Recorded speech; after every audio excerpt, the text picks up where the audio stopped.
This is Thursday. It is July 10th, and this is the DLLS Stars podcast. Look who's back. Yes, in the middle of vacation. I had to cut it short because apparently Sam just couldn't hack it today. After all the chirping from the last 3 days, when I wasn't here behind my back, now it's time for Luds to chirp me to my face. Craig Ludwig is here. And of course, I'm here as well. I'm Owen Newkirk. Thanks for joining us once again this Thursday edition. And Luds, our show starts off poorly because our buddy Sean Shapiro bailed on us before we even started today. I'm getting used to that. It's like you guys take turns. All three of you guys. I'm the constant, it seems like, and then everybody else is filling in for somebody else, or somebody's kid got a cold, or a fish fell off the boat, or Sam, a leaf is blowing outside. Sam's got to go look at it. So there's just every day something. You apparently are the glue that is keeping our show together right now. So. Yeah, right. Which is a scary thought in and of itself. I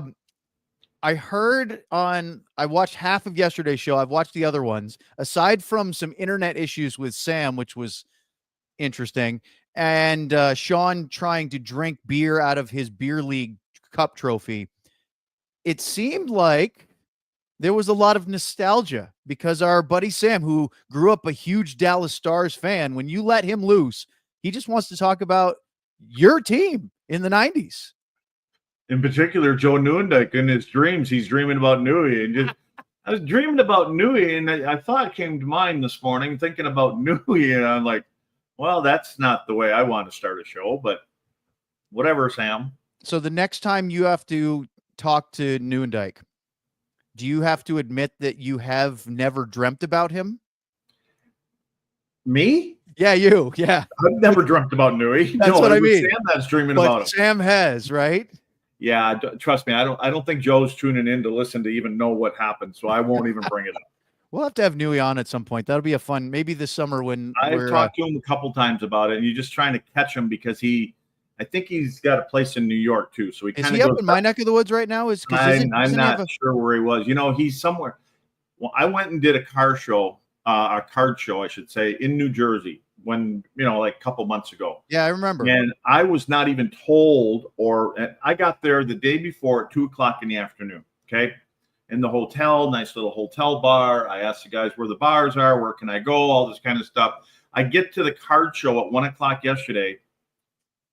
Zubov is there, Carbo's there, Chelios is there, half of the Cowboys are there, Rodman's there, fighters are there, everybody's there, but all the guys that I played with are all there. Newey's there, and they're all like sitting a reunion. And I kept looking around. Keener was there. I'm like, what the hell? Like, nobody called, nobody knew anything. So I'm thinking all their wives found out that I was coming into town, and they weren't given permission. So don't tell Craig. But anyway, what I was going to say about that is Newey drove there, and so he's only a couple hours from there. So I don't know what that means. He went 3 hours, maybe. He went to Cornell. Yeah, and that's in Ithaca, New York, and that's about 45 minutes north of where I am in Elmira, New York, upstate New York. And I wondered if he has a place on the lake up there, which is one of the Finger Lakes. There's a whole bunch of them in this area. So I wouldn't be surprised if he had a spot there. It's a great place to be in the summertime, Luds. It has not hit 100 a single time of the week or plus that we've been here. And that's the only bad thing. But next week we'll be back in Texas and just waiting for the oven to open up. It hasn't hit 83 here yet. Oh, we had some 90s here. It's been warm and humid, but again, when you're used to Dallas weather, this is fine, right? It's no big deal. All right. Let's get into today's topic, which is the CBA. Now, on Tuesday, when you, Sam, and Sean did the show, you mentioned that the CBA was ratified officially. That was 2 days ago. And you heard both Sam and Sean say, Well, we'll get into that later. It was because I had talked to them and said, hey, when I'm on Thursday, I want to go into the details. And then, of course, our Business of Hockey writer bailed on us this morning. So thanks, Sean. All right, lads, let's get into the details. One of the things that you immediately started out with in the show on Tuesday, and then obviously everyone said, hey, no, not too much detail. Longer regular season, right? This takes in, by the way, the CBA will officially take into effect September 2026, which means that this was actually ratified a little more than 14 months before this current CBA expires. What does that mean? We're under the same rules through this 2025-26 season. The amazing thing is that this is a lot of labor peace, because when the current CBA dates back to 2013, and then it was extended in 2020. They were kind of trying to keep things going when COVID was causing all sorts of interruptions and breaks. So that's the same one with some minor details. So apparently, Luds, and you guys talked about this in general, this was by all counts the friendliest negotiation that anybody on either side of the table could remember. And that's a really big deal, because there have been 4 stoppages, whether it's strikes or lockouts, in the last 30 years. Yeah, labor peace. I guess it's a good thing. You know, both sides are getting along. It's funny what happens when you end up getting some former NHL players on both sides that are kind of in there talking, because they're all kind of, you know, on the same page. And what are we fighting about? The fighting used to be when we play. And it's nice that they find some common ground, and you're able to not, you know, go and threaten that there's going to be a stoppage and all this other kind of stuff. So to be able to do it in advance of it even getting close to coming due, I think it just tells you that the players are happy, the owners are happy, and everybody's making more money. And again, that's ultimately what it comes down to. So I read an article this morning in The Athletic that was player reaction, and nobody was named, but there were some slight non-anonymous things, meaning they were referring to one Western Conference forward, one Eastern Conference goalie, another Eastern Conference defenseman, blah, blah, blah. And the comments basically about this, Luds, was 4 years. One Western Conference forward said 4 years seems like a good deal, and reevaluate then, because as you said, nobody wants a lockout, especially on the player side, because it seems like when we've had those before, it benefits the ownership in the long run more than it does the players. Yeah, because the players are locked in, and they think at points they're getting screwed on something that happened. Then they start in on why did we agree to this, and why did we agree to that?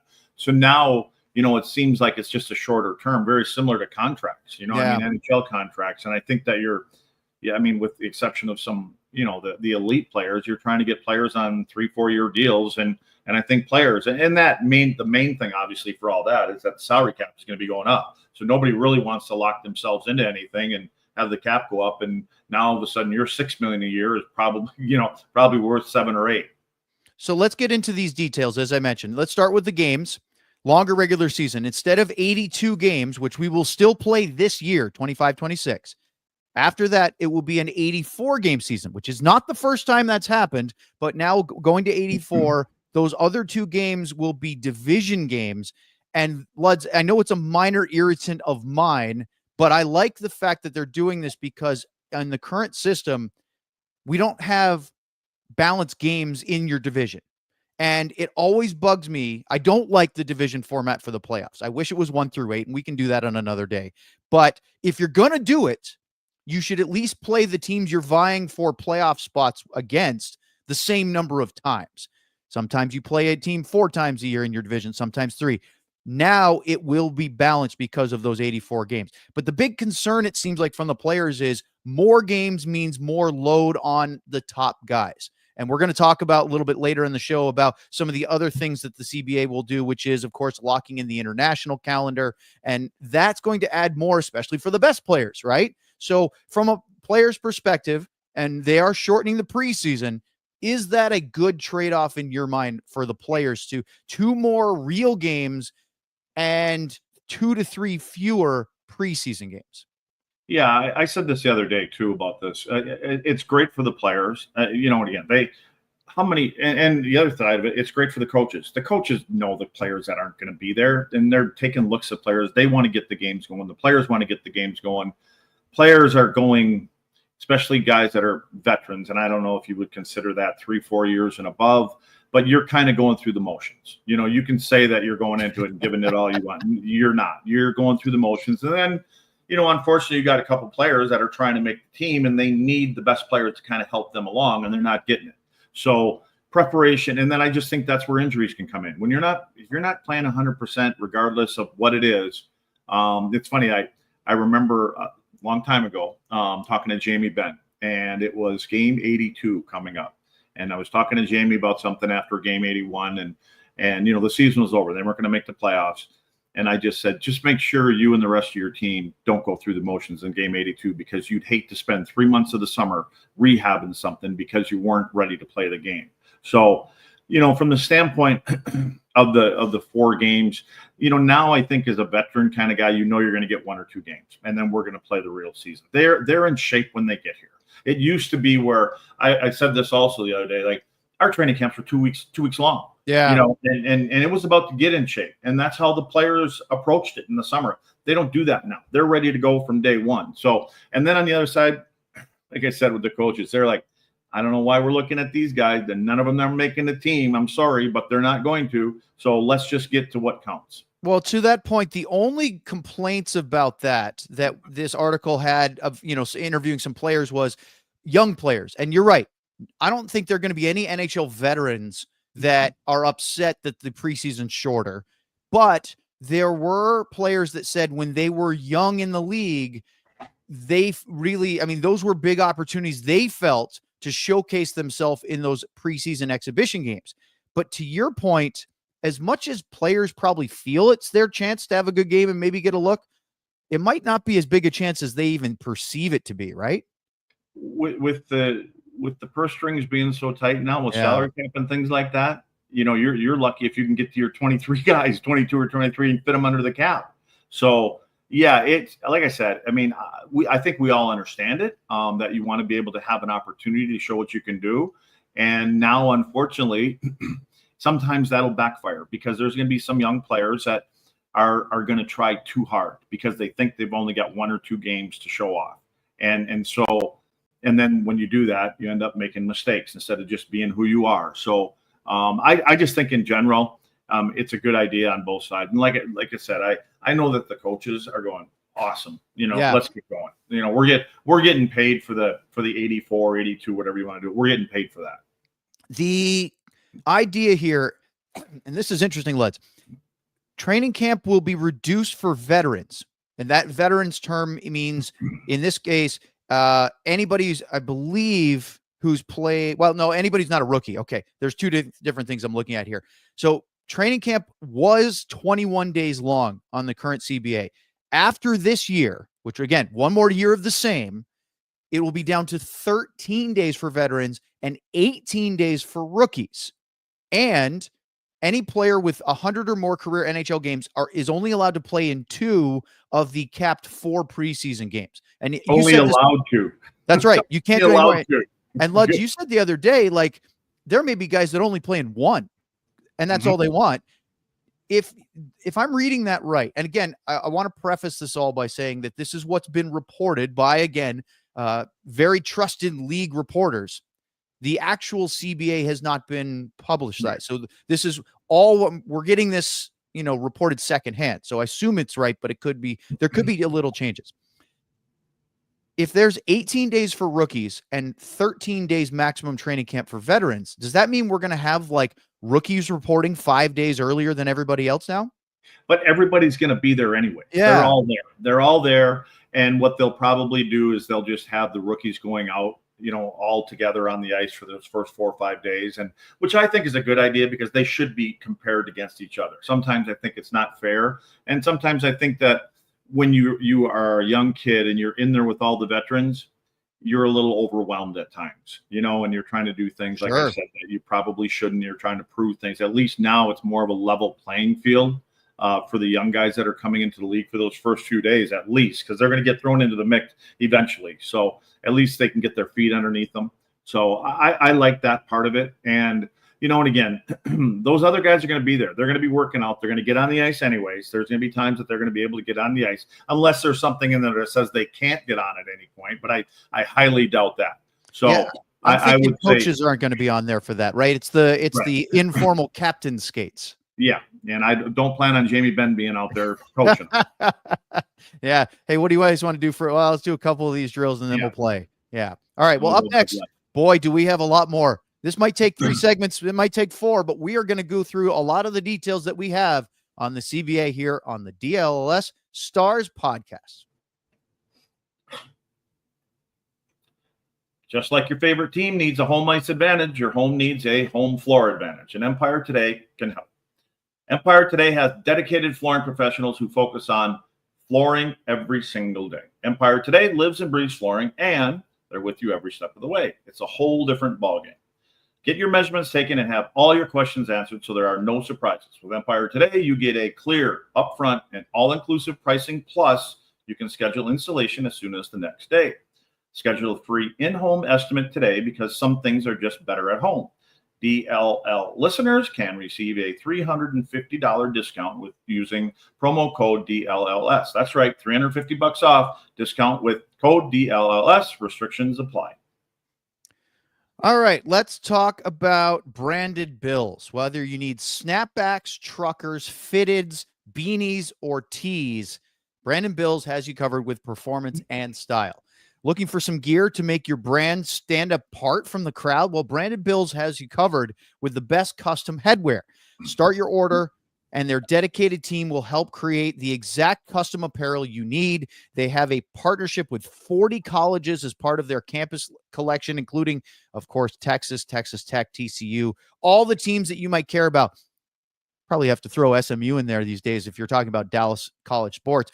Head it over to brandedbills.com. That's brandedbills.com. Use the code BB, as in Branded Bills, DLLS, for 15% off your first order. Once again, that's BB, DLLS, for 15% off your first order.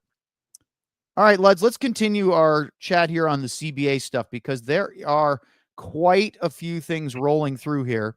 And, of course, we're going to try to get to as many of them as we can.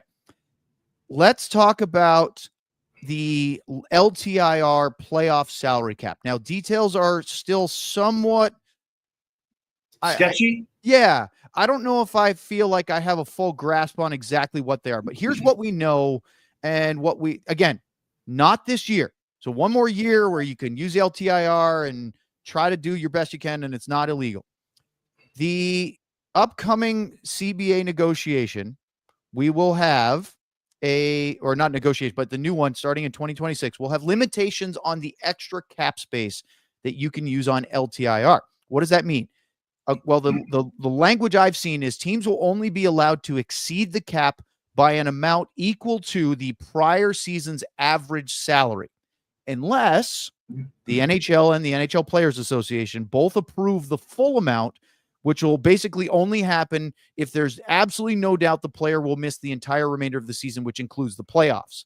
And so what that means is not a guy that's hurt, but might have a chance, like we saw this past year with Tyler Seguin or Miro Haskin, of coming back during the playoffs. If you suffer an injury and you're out for the rest of the year, they will probably allow you to use that full LTIR moving forward. In addition to that, Luds, and I think this is the one that gets really interesting, they are going to have a playoff salary cap for the 20 players named in each playoff game's lineup, which you can adjust game by game. Now, I don't see any specific details, but it sounds like you basically have to be within the salary cap. You can't have, even the Dallas Stars, within the rules, had an inflated roster because of the LTIR they used. Otherwise, they wouldn't have been able to have Granlund and CC and Rantanen all packed in there like they did. Bottom line is you got to be cap compliant all year long. That's what it is. And so, sorry, Vegas, sorry, Florida. Listen, those teams weren't cheating. That's what the rules were. The rules weren't. And there's probably enough owners, GMs that have complained about it over the past few years, probably starting with Vegas, going all the way back to then, is that, the Mark Stones and the Ekblads and all those guys that seem to sit out, and then all of a sudden they jump into the lineup, which I guess you understand it. I mean, it seems like, you just wonder if that's not there, how many times will you see other players or other things happening? You know what I mean? Like, to be able to fit everything in. So I just think that was just a matter of time. And I don't think whether you're a general manager, owner, or a player, you have any problems with it. I just don't think there's going to be any issues with it. Like I said, they were taking an advantage of a loophole, didn't say you couldn't do it, and they did it. I remember when 3-on-3 hockey was introduced into the NHL, and Lindy Ruff was the Stars head coach at the time, and it was wonderful. It was chaotic. It was all over the place. And Lindy, who was really good at coming up with quips, said, don't worry, coaches will figure out a way to ruin it. Yep. And to a point, they have. Now, it's still fun. It's better than 4-on-4, which just was basically a pillow fight, those overtimes.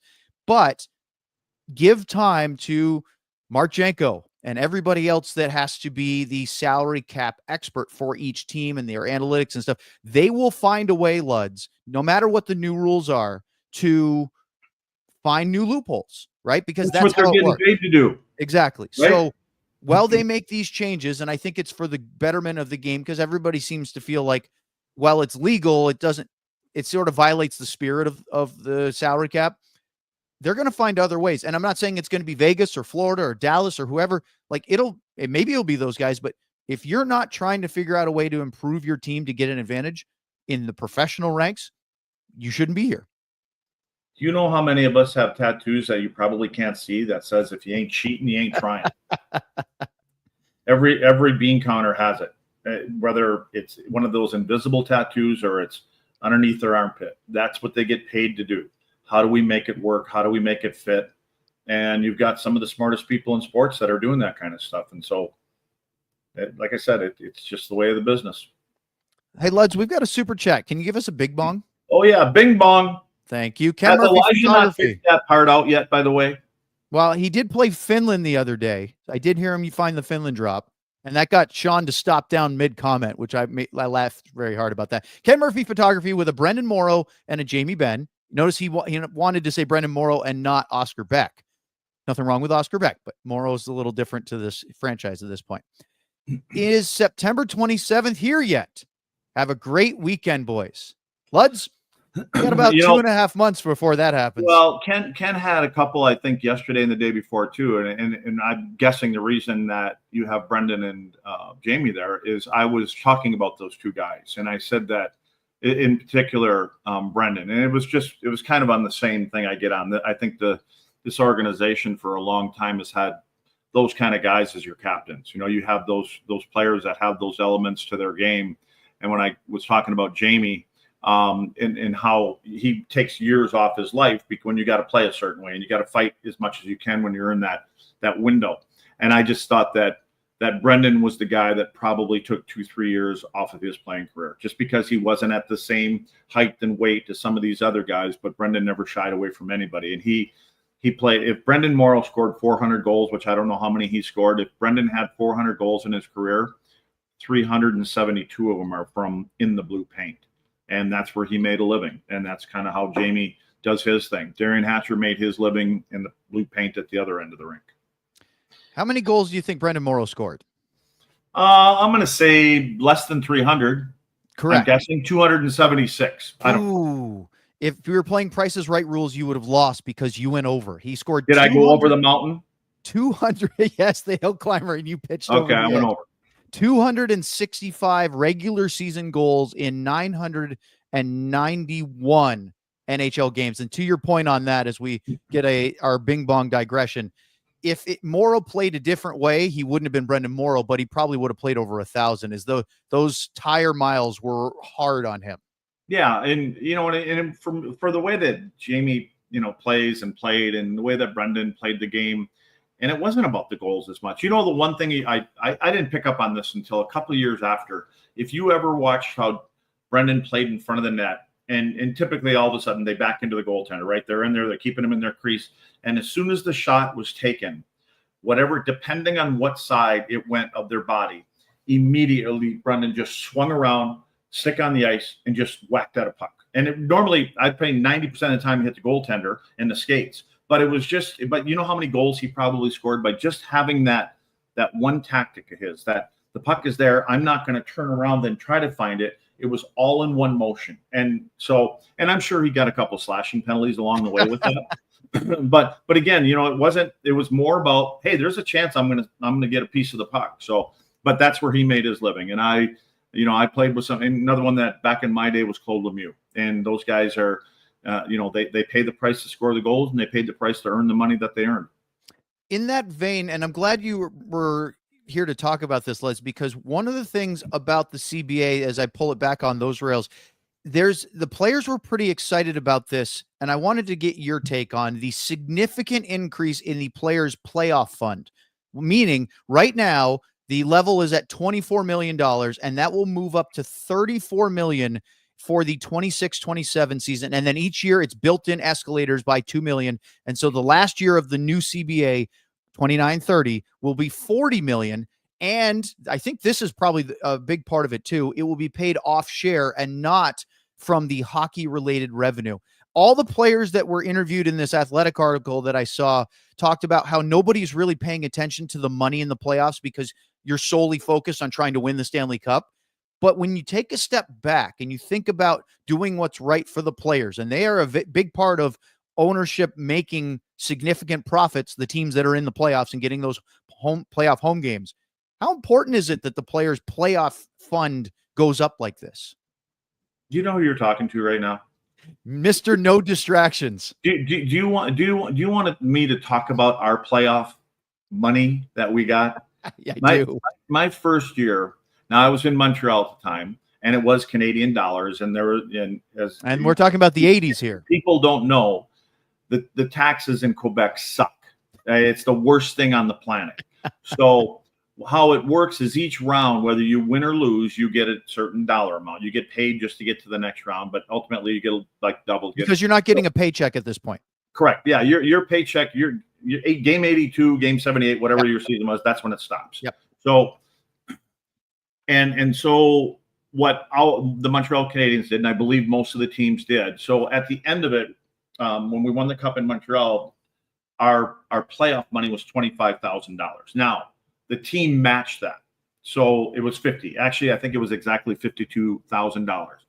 When I got that check back to this town that I'm sitting in, after the exchange and all these little things that occur and taxes, $18,000 is what I had. So to talk about their playoff shares are going up, talk to somebody else. You're not interested. I'm not interested. And again, it really isn't about the money for those guys. Yeah, it's great. They're going to realize that in a couple months from now when they sober up. But really, it's about your opportunity to win that trophy. I mean, the money, these guys, I believe, especially the money that they make today, they play in the playoffs for free. They just want their name scratched on that trophy. So, but God bless them. Again, I kind of laugh sometimes, and now I see part of the CBA somewhere, and you're probably going to get at some point the minimum salary now for a guy that's never played a game, never even stepped, has no idea what the NHL is about, is going to get $1 million. And he may play or may not. But anyway, so that's the minimum salary. Well, let's bring that up because the rule will be in place for the salary escalators, right? Right now, the league minimum is $775,000. Which will be in effect this year. Which there's going to be a 17-year-old kid that's going to college is going to get $700,000 just for playing in college. Crazy, right? With Gavin McKenna. So the first year of this new CBA, it'll be $850,000. So a nice bump up for 26-27. And then each year it's going to go up by $50,000. And so by the last year of the new 4-year deal, 29-30, the minimum salary will be $1 million. So Luds, I know that compared to what the minimum salary was when you joined the league, it's substantially different. I don't think there was one. What, they could just play for free? I think my first year I was making $60,000 Canadian with taxes. Yeah, but if you think about it, when you compare the NHL to some of the other leagues in North America, whether it's Major League Baseball, the NBA, right? The NFL, which is a huge thing. And you see what some of these leagues are are pulling what their TV revenues are, what their player salaries are, what their superstar salaries are. Obviously, you're not going to compare as, apples to apples, but if you are a league making billions of dollars, kind of seems important that a player that makes an NHL roster is making, a pretty substantial. I mean, this is good for the players overall. For sure. And again, it's just like the NIL thing. I mean, you're getting paid. They're using your name. They're coming to watch you. They're paying to watch you and things like that. The revenue, all the money has been going up for the NHL. Bettman, regardless you want to say good or bad, I mean, and the owners, what is an NHL team now? Close to $2 million or $2 billion. Is that what expansion? Yep. That's what they're talking team? About. Yep. Yeah. So the money's there. And if it wasn't for the players, all this money wouldn't be coming in. Up next, let's talk about the expansion fees and more of the littler details, or maybe they're not, of the CBA here on the DLS Stars podcast. Rugged road. Well, so it's appropriate. We were just talking about life in the 80s because that's been a rugged road. And I just bought a new cooler yesterday too, but it wasn't a rugged road. I went to Menards looking for one, but it's like 100.5 gallon cooler. Anyway, Rugged Road is dedicated to creating innovative and durable outdoor gear for adventures. That will be me tomorrow, who demand the best. Their products are designed with the highest, just like that cooler out there, quality materials and craftsmanship, ensuring they perform in the toughest conditions, which Tony and I will put it to a test tomorrow. No, that'd be actually in 2 hours from now. Whether you're on land or water, Rugged Road gear is built to accompany you on every adventure. One of the most unique features is its ability to always float upright. This one's getting tested with about 2:30 this afternoon. Crafted to handle the toughest environments, their coolers are built to last. This one won't, ensuring they can keep up with any adventure. The coolers are guaranteed to keep their contents cool for up to 7 days. No need for that here. Perfect for a variety of outdoor activities, from fishing and tubing to camping and tailgating. The coolers are designed to meet the needs of every outdoor or sports enthusiast. So gear up for your next adventure on the Eagle River chain with Rugged Road coolers. Reliable, durable, and built to be used. Rugged Road is your outdoor companion. Head to ruggedroadoutdoors.com and use code DLLS for 10% off. Thanks, Luds, and I hope you stay floated upright. But let's talk about something that sticks in your craw, and that is the Cowboys Vegas trip. True Fan Travel is heading to Vegas with the DLLS Cowboys show for the ultimate fan experience. That's right. DLLS is taking over the Strip for an unforgettable weekend in Las Vegas, and you need to be there. Join us as the Cowboys take on the Raiders on November 17th. That's Monday Night Football at Allegiant Stadium. Should be a lot of fun. This all-inclusive trip includes a 3-night stay at a luxury Vegas resort, game tickets, VIP parties, exclusive events with the DLLS and fellow diehard fans, and much more. This is how Dallas does Vegas. You can book now at truefantravel.com. And don't forget, you don't have to be from Dallas to be part of this trip. You can fly from points all over the globe. Go to truefantravel.com for your chance to go see the Cowboys play in Vegas this year. All right, Luddy, some of the bigger stuff, obviously the money stuff. What about the guarantees? You talked about expansion for a minute. The league didn't want anything to do with that. And that was, I thought, something interesting. As of right now, the NHL would not budge on any discussions of sharing expansion fees. So my question to you, and I'm going to give you the history here. The question is, do the players deserve a share of expansion fees? And the history is, in 2017, Vegas was $500 million as an expansion team. Then 4 years later, Seattle, $650 million. That was in 2021. And as Luds mentioned in our last segment, we just saw reporting that it could be $2 billion, B with a billion. And if you split, let's just say one expansion fee within the 32 league owners, that's $62.5 million per owner with no money for the players. Do the players deserve anything for expansion? Why would the players think that they deserve any on this? I mean, it's an owner or a corporation, whatever, that's going to spend the $2 billion, right? They're getting all the other revenue. I just, again, aren't they getting paid enough? And haven't we? I mean, like, please, you guys. You know, that would be a little much of a reach for me if they were going to get part of the expansion fees. I mean, I don't get it, but enough's enough. to me, I believe that expansion fees, and I may be wrong on this, so don't hold me to this because I am not the bean counter that Luds is referring to, but I'm assuming that big expansion fees increase hockey-related revenue, which means the salary cap goes But up. they're getting that hockey-related revenue. Right. So yeah, there's a split. Well, that may be. I think that money goes directly to the owners. I don't think they have to share that. But I believe maybe I may be talking out of turn here. I believe that when you get those expansions, it's going to boost the salary. I mean, one thing, Luz, is more teams means more games, which means more gate and sponsorship, which means hockey-related revenue. Maybe that's it. It's sort of an indirect increase. It's not because the expansion fee goes to that general pool. But what you said, if there's another building, there's another team, there's another 24 jobs there's tickets, right? There's tickets, there's money, and you're getting some of that money, right? Yeah, and I don't know if the league will ever. Isn't that how all the salaries are going up? Isn't that why the salaries are going up and everything else? There's more. I mean, more people coming to games and the product and all that. Attendance and of course the growth of the television contracts, right? All that money. Yeah.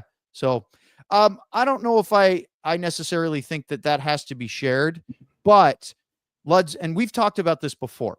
You played in an era where when you started, players did not publicly have their salaries out there for the fans to see. And you guys, maybe you talked about it, but a lot of times you didn't know what other guys were making, whether it's on your team or other comparable players around the league. And one of the biggest changes for the players was publicly disclosing salaries, because now when you have a new contract, you can use market comparables and say, well, I'm as good as this guy or I'm better than this guy. I deserve this kind of thing. It had to have been a huge difference from when you didn't know what guys were making. Unless you sat next to Pat Verbeek. I remember Beaker. I was sitting next to Beaker here in Dallas, and they signed him to a new 3-year deal. And he comes in one day and he goes, yeah, because it was payday the day before. He goes, yeah, lads, love these paydays. He just came back from Bass Pro. He bought a brand new dually truck. He brought a brand new bass boat with a 150 on the back of it, all decked out. And he goes, and I still got 60,000 left over from his paycheck, from his 2-week paycheck. And I'm sitting over there trying to rub 2 nickels together to go buy a beer at the Big Apple. And he's telling me that he's got 60 grand left over. And he just bought a dually and a bass boat from his paycheck. Move on. All right. So other things. I don't feel sorry for any of these guys. I think it's fine from that. But one thing, Luds, that the players will be excited about is, and we've been talking about this, the league's been announcing it, but this new CBA guarantees a more established international schedule. Not only did we see the other day, did they finally come to an agreement on the insurance issues with the IIHF for the 2026 Winter Olympics coming up in Italy, but this CBA guarantees player participation from the NHL players in not only the 2028 World Cup of Hockey and probably beyond, but also the 2030 Winter Olympics, which will be in the French Alps. So, yeah, I know we talked about 84 games and the toll on the big players, but guess what, Luds? You can complain about that all you want. All the players want to go play in those tournaments. Yeah, but we know the ones that always do, right? Now, are the players making any money on any of those kind of events? Do they get anything? Because I wouldn't be upset if they did, because my only thing is all of these, again, the league is going to shut down for 17 days, whatever, with the Olympics and stuff like that. There goes all the great players over there. While the rest of the league is all sitting there vacationing in the Bahamas and having a great time. That's great. But sometimes I'm guessing as owners and coaches, can we just send the 3rd and 4th liners to some of these events and let my top 6 guys, just have a rubbish tournament or something? You want to grind Olympics? Well, I want the best players who you pay to see, and that are generally the people that decide when you win games and win championship. When do they get a break? I know they get money. I know they get a ton of money. Right now is their break. Well, not the Florida guys. They're still going hard. That's true. Yeah, they're chasing Dairy Queens all over the place. They're going to Betty Ford in a week. Some of the littler details that are still important, though. One of them is neck guard protection will become mandatory starting in 2026-27 with a minimum. For those of you that are knowledgeable in professional workers grade cut protection. The protection level minimum is A5 rated. Okay. We'll leave it at that. But that just means how much it's able to resist a cut. Players with at least one career NHL game, Luds, will be grandfathered in, which means just like we saw with visors, with helmets, it's going to be a slow change. There'll be somebody in the NHL, a Jamie Benn or a Ryan O'Reilly maybe, or Craig McTavish, that's playing without a neck guard 10 years from now or 15 years from now or whatever. But I have a feeling that this isn't going to be that big of an issue for most players because it's already mandated for lower levels, right? It's nothing. They're all wearing them now. It's a part of their equipment. As a matter of fact, I'm trying to think of the little guy that plays in Calgary or Vancouver. He's got one. I think they look kind of cool. It looks like a mock shirt. You know what I mean? It looks like and there were guys that wore those turtlenecks at times to play just underneath their equipment anyways. So now it's just a Kevlar. They should be wearing it on their, on the wrist pads and, all the sweatbands and the skates and all that stuff. I don't know why you wouldn't, but that to me is nothing because, like I said, it's mandatory for all of our guys. But I'll be honest with you, it's even hard for some of our guys. But now the referees are paying a little bit more attention, and they'll send them to the bench. And we tell them every time they go out, have a neck guard, make sure because you're going to come off the ice and you're going to have to go get it and all this kind of stuff. We had one guy this year that didn't have a neck guard, didn't have one. Okay, this is halfway through the season. So I don't know what happened. We lost it. So he goes into the room and he comes back out, and I'm watching him skating like this, and he turning, he's doing his stuff like that, and he comes back to the bench, and I look and I'm like, what do you got on for a neck guard? Because I lost my neck guard. I don't have one. I said, but what is that? It was black tape, hockey tape. He wrapped it around his neck, and it was turning different colors when he was out there skating. Oh no! Yeah, I know. So anyways, yeah. They're all kind of used to it. So I don't think this is going to be anything significant.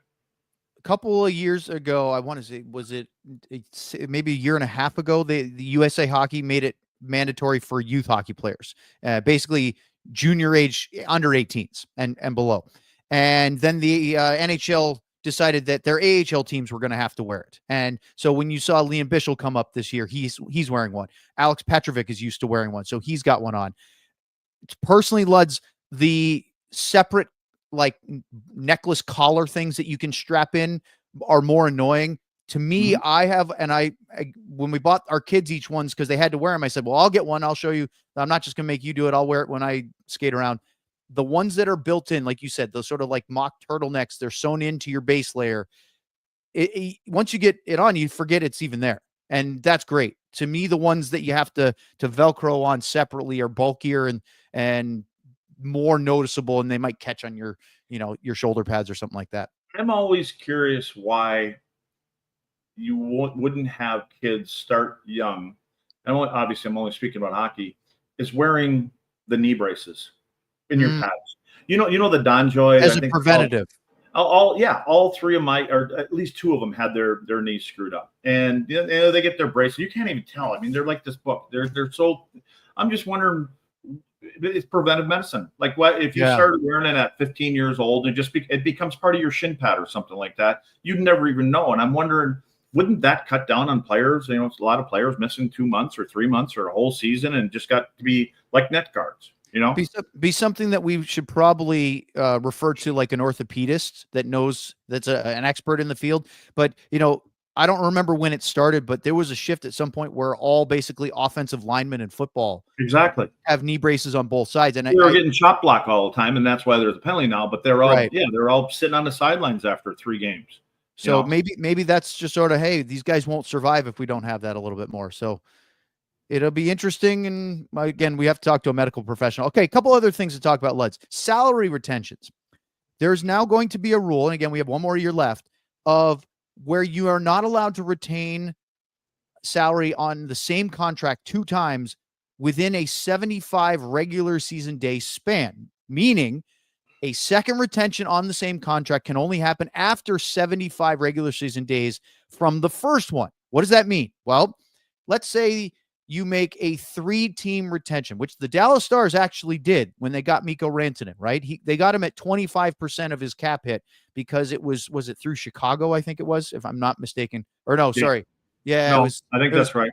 It was because it was I think, or there's some sort of, I have to go back and look at it. You can't trade, let's say, from Colorado to Carolina to Dallas in less than 75 days. Or a lot of times nowadays, you see somebody do that within one trade at the deadline. It's, okay, well, New York wants to send this guy to Seattle. He's going to trade him to Chicago first. Chicago will retain 50%, then Chicago to Seattle, another 50%, and now you're getting 25%. You can only do that if 75 regular season days has kind of expanded.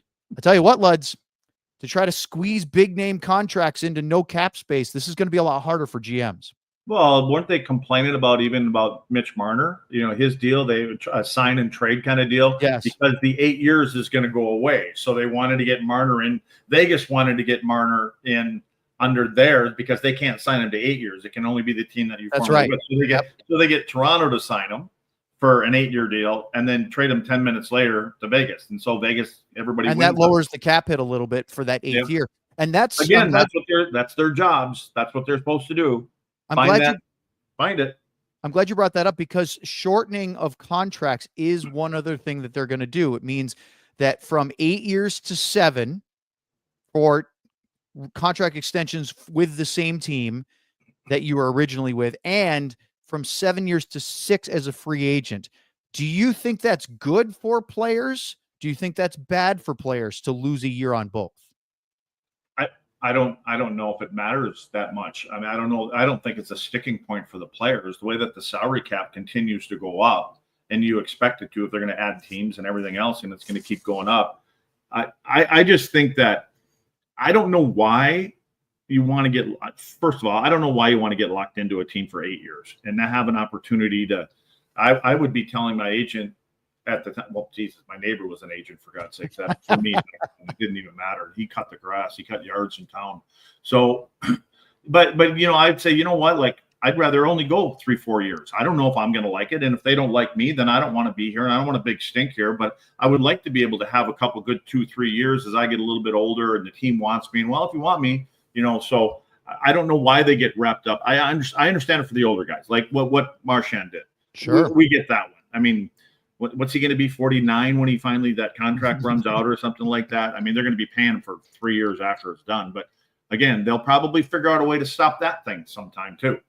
All right, let's talk more. I can't believe we're still going on CBI again. I knew it was going to be a while. We got other things we're just going to push aside, because there's one thing I think Luddy will be very into, and we'll talk about that next year on DLLS. But first, let's talk about the ball knower bonus as part of being a diehard. You don't have to be a diehard to participate, but it would benefit you. The ball knower bonus is back here at DLLS, and we have a new challenge for you. You can win a gift card to the ALLCITY merch store if you make your pick correctly. Here's how it works. This one is the Major League Baseball All-Star Game, which is 5 days away.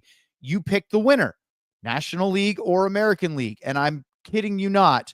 When Sam was doing this read, he referred to he goes, quote, "I was surprised I knew the two conferences."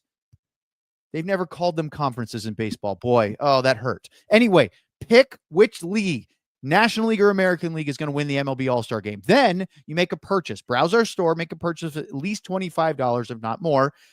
If you're a diehard, again, you get a discount.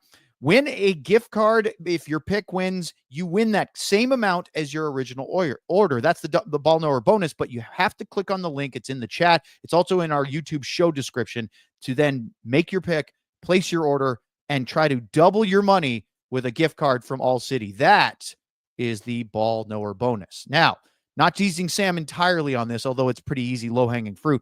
Let's talk about being a diehard. Sign up today. Go to alldlls.com. Of course, you can see the QR code at the bottom of the screen. And you can also sign up and get t-shirts, but you get that discount. So you get a free t-shirt for signing up for your first year of your annual subscription. You also get a 20% off merchandise discount for other items you buy. So if you're a diehard, then you want to do the ball knower bonus, you get 20% off that order. And then you can get a gift card if you win. So you see, you can stretch it a little further. What kind of shirts am I talking about? How about the Jake Ottinger shirt? What about the Finnish Mafia shirt? That's a big time seller for, of course, the hockey shirts here. I don't know if Elijah has it quickly. That Cooper flag shirt they just came out with the Mavs at the draft, picking first overall. Flag captured. That shirt is available. I definitely threw a curveball there. There's also, of course, the captain, the Wyatt 16-bit Miko finisher, the Moose, all that and more. Go to alldlls.com. Sign up to be a diehard today. It is definitely worth your investment. All right, Letty. Amongst other things in the CBA, there is a now introduction of a retired players emergency healthcare and wellness fund being established by the NHL and NHLPA, and they will be, this is interesting, splitting equally the $4 million annual cost. What does that mean to you that the league and the Players Association? I have no idea. Please tell me about it. Well, think about it. If you have retired NHL players that need emergency health care and wellness, and you know a lot of guys that have maybe fallen on hard times post-playing career, whether it's, league substance abuse kind of theories or other things, and maybe guys have not financially remained as, as solvent as, of course, these big contracts these days. There's not many of the details of it, but the fact that there will be an emergency healthcare fund to help retired NHL players, to me, is a win. Yeah, I know that Glenn Healy has been beating that drum for a long time. He's played for a long time when it comes with New York, and he is now, as far as the Players Association goes, from the retired players, the alumni.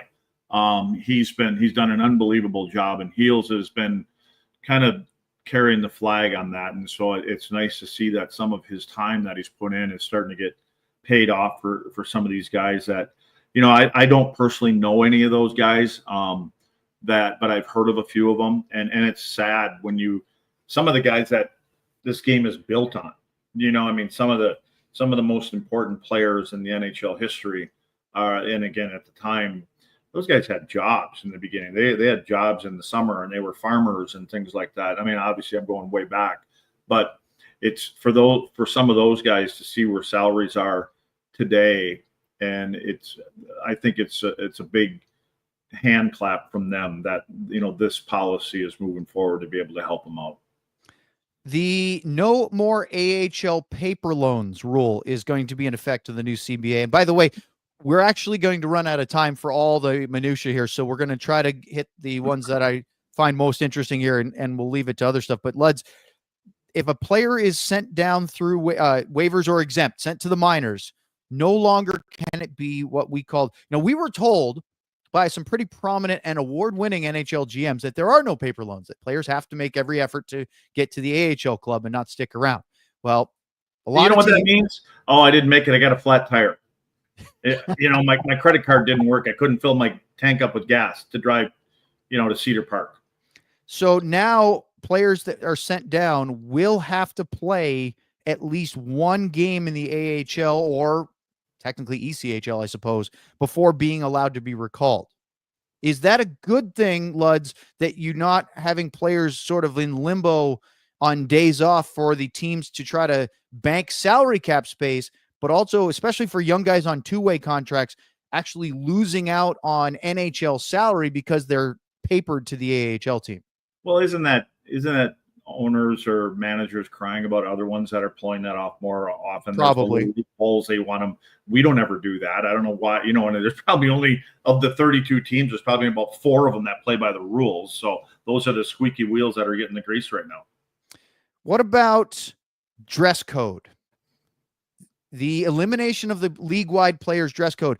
I saw, Luds, that there could still be team-issued rules. And there are certain teams or general managers that have very conservative rules about how you dress, how you shave, how you act, all that stuff. Although one of Lou's not in charge anymore. I was going to say he's not in charge right now, so who knows?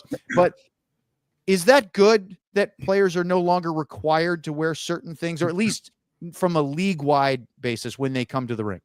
I don't think players really care. I think you're going to find that they're going to wear a suit and maybe just not a tie, and they're not even wearing ties now. I mean, again, you walk out of the hotel, you get onto a bus, you drive underneath the building, and you walk into the locker room. They're not going through airports. I think it was different, and we do it with our players too. I mean, we fly on the weekends, and our guys have to wear a suit and tie. It's just you want You want them to represent the logo, the Dallas Stars logo, the right way. But for these guys, nobody ever sees them. Yeah, I don't even know why they have to put suits on. So the only guy that's probably really mad is PK Subban, because isn't that part of his whole big segment there on ESPN? And they're going to have to come up with a new one. Everybody, yeah, PK is probably having a fit. Well, the part I remember you were on the team charter when you were doing broadcasting for the Stars with Razor, and the comments of players wear suits, they get on the plane, they immediately get in your sweats, change into comfortable clothes, fly, put on the suits right before they leave the plane, and then walk out it again. To get on the bus that's parked right outside. You don't go into an airport. You get onto the bus, and then you walk into the hotel where you pick your key up off a table and go upstairs and change and get your jeans on and go back out. Well, these guys don't now. It just seems like a waste of time. I've never understood it to start with. This was one that I was more looking forward to asking Sean, because it's a goalie related question, but I will still ask you, Luds, because there will be an e-bug rule, permanent e-bugs allowed. Now, again, this is a year away, but teams will be able to essentially hire a emergency backup goalie that travels with the team. It's like having a third goalie that's not on the roster, but makes let's say, I'm just going to guess here, let's say make $150,000, a good salary, and they can practice with the team. And then if for some reason there's an injury in a game, that player is there, can get dressed and be the e-bug, instead of having the accountant, the gardener. Yeah, the gardener sitting in the bleachers, and he could play for either team. But he's been a lifelong St. Louis Blues fan, and Otter gets hurt, and then Casey gets hurt or whatever. And then so you've got the gardener that comes down that's a lifelong St. Louis, and he's just going to stand on his head. This is it's such a good, now you've got your guy. Not only that, like when we had Eddie and we had Patrick, guys I played with, and I don't know how Otter goes about his business, but the starters want to take a day off once in a while. So now they're on the ice. They don't have to worry about a game day skate. They're on the ice, so, and I think that, and Sean and I talked about this, I think last week when he was on or whatever, but there's going to be some guy at some point that's going to get an NHL contract out of this. It might be a former college player or the guy that played in the Coast or something like that. They're going to have good, quality goaltenders, right? So, and you're going to go out and find them, because if it ever happens, you want your bug to be better than the other guy's bug at the end of the day. So, and is there going to be a salary cap on those guys? I don't think so, because I think there'll be this is what you're allowed to pay them, kind of maybe a flat rate. But that's interesting, Lutz, because I know a few guys that were AAA or 4A goalies, meaning they're top-notch AHL guys. Okay, who's the dude in Pittsburgh? Won 2 Stanley Cups and then went to Toronto and Ottawa. You're talking about Matt Murray? Yeah, if he's not even in the league plan right now, and he's still hanging around out there doing whatever he does, sure. What are you going to pay him to be your e-bug? Well, what if you had an NHL backup or if Belfort hears about this, he'll be calling me and he's gonna say, "Give me Jim's number." He's ready to get back in the net. Oh yeah.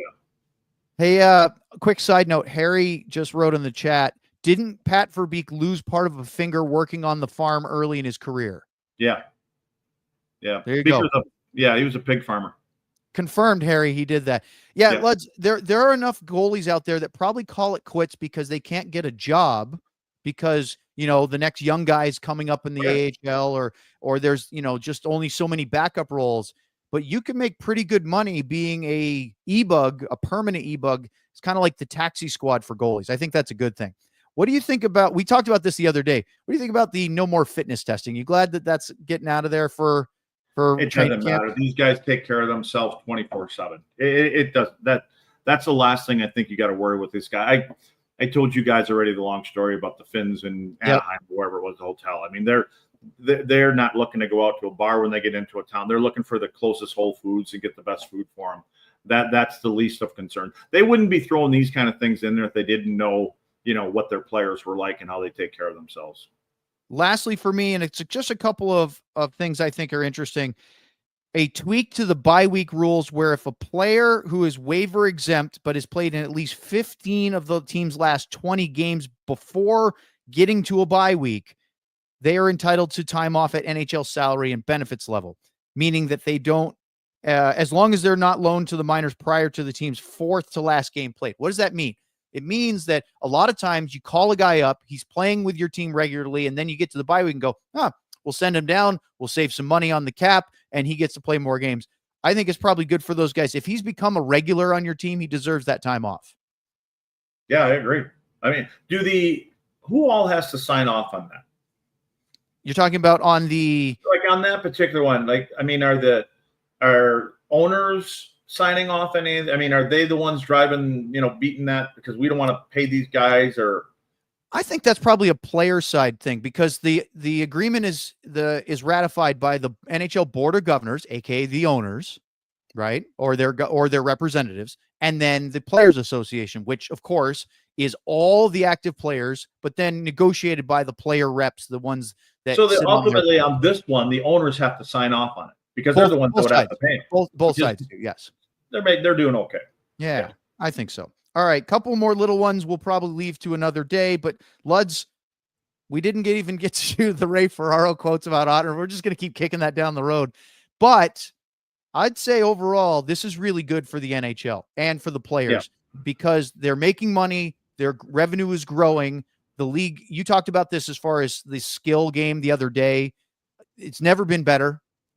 Yes, your guys on your U18 scored 2 goals. One of them's in Michigan. They got to get some hockey sense back into them. But in the long run, labor peace, I think, is good for everybody, including our show, because if there was a lockout, what the heck would we do then? Oh, God. Yeah, I know.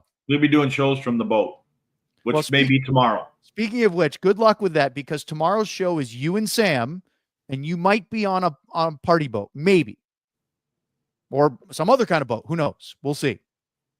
So I'm going to give it a whirl. Maybe I'm going to test her out today. I'm going to see if I get a signal at all. And you got to be careful with Elijah running the show here now, because when it's time, he just hits the button. We're done. We're supposed to sign off here, but Sean just sent us a text, Luds, and I have to read this. Well, he's going to a team that is going nowhere, so good luck. Sean just sent us a text because apparently he's not doing the show today, but he's paying attention to things. Matt Dumba has been moved. This is Sean's tweet. Matt Dumba has been moved to the Pittsburgh Penguins roster on the NHL media site. As of now, no trade officially announced. And then he sent a screenshot of the Penguins media site player roster or whatever. So, Luds, that would make sense because you guys were talking about it the other day about, what Dallas will have to do at some point to become cap compliant, but they don't have to do it until September. And Pittsburgh is in full rebuild mode. I'm thinking that the chat is going wild right now. And then what do they do after that? But what did they have to give up, or what? You know what I mean? The details of it. They just, I don't think Pittsburgh going to say, okay, we'll take on 3.5. Don't worry about it. A guy that only played 15 games or whatever it was last year. Yeah, we'll do you a solid. I don't know. Well, there you go. Maybe Matt Dumba's been traded to the Pittsburgh Penguins. So there's one to leave the show on. Maybe. We don't know, though, but could be. If it is, you and Sam have something to talk about tomorrow, other than just whether the Wi-Fi works on the boat. Luddy, it's been fun coming back for one, but I got a couple more days of vacation, so I'm going to bug out for that. I wish you a great Country Fest weekend. I know it's going to be crazy up there, but I'll be back on Monday from Texas. So we'll have to hear all about it on Monday's show. We all silly like the mayor.